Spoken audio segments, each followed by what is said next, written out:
Michael Hawley invited me to join his research group at the MIT Media Laboratory. And 3 months later, I matriculated without ever having applied to MIT. You learn from other people and from collaborating on projects and Yeah. from other people teaching you things. It's funny how in a lot of school settings, that is not only not the norm, but specifically forbidden. I want to get more people passionate about electronic hardware because there's tremendous potential in analog electronics.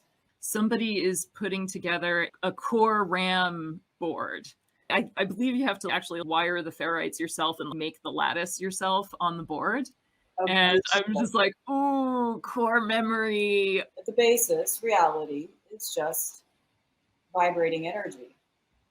Falling on that philosophy, I wanted to see if I could manifest analog machine intelligence by putting vibrating units into relationship with one another.